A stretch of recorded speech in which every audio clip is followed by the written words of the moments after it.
Ζελίτσες.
Να δω την επαγγελματική σου δουλειά.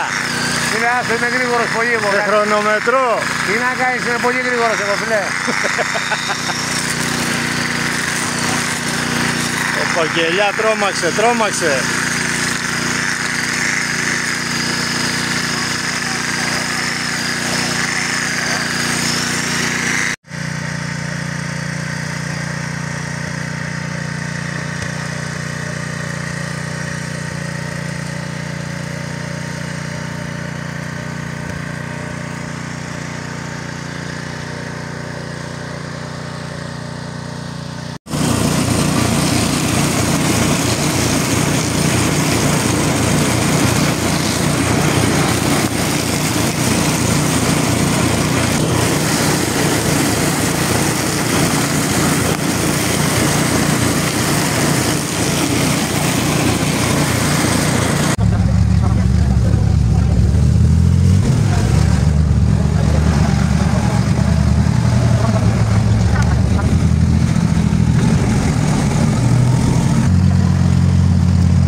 Στην ησυχία του σπιτιού πλέον, μετά από μια έτσι ευχάριστη και ευχάριστα, μάλλον θα έλεγα κουραστική μέρα, ευχάριστα κουραστική.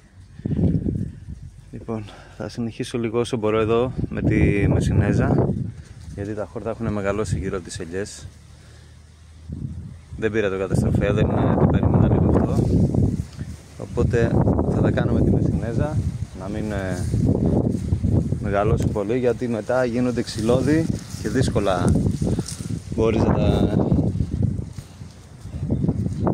τα βγάλεις. Μέχρι να αδράξουμε όλη τη μέρα, να ανοιχτώσει περίπου. Κάλεμε.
Τέλεια. Το αποτέλεσμα μετράει.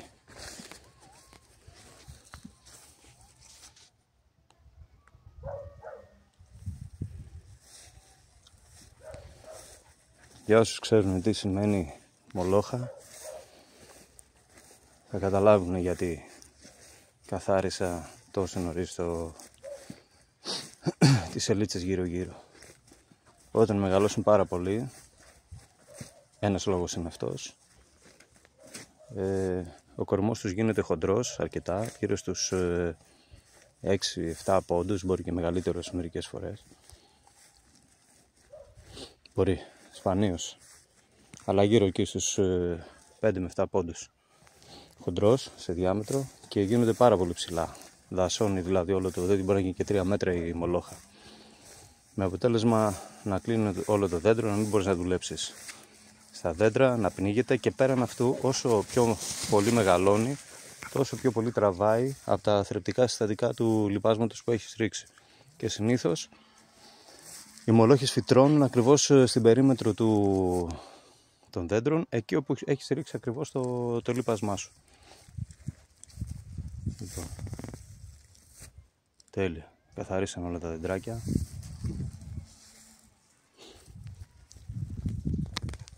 Τι είναι στο κέι.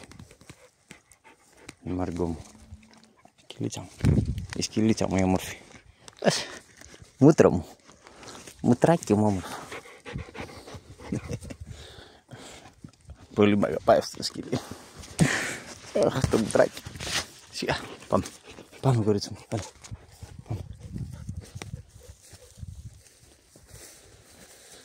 Αυτά. Χαλάρωμα τώρα. Χαλάρωμα με τα σκυλάκια μας.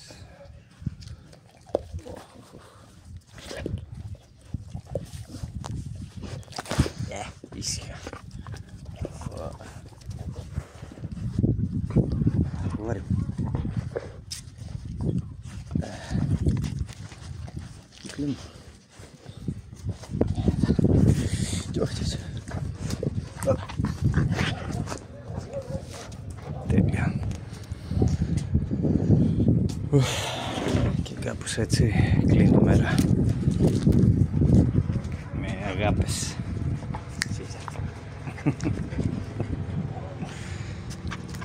Με αγάπες. Φύσεις. Να τι κι άλλη. Φύσεις.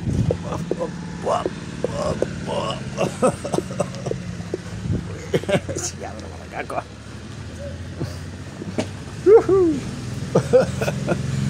Σιγά.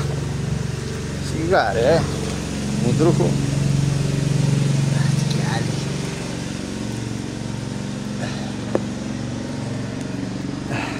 Αυτά. Καλό βράδυ.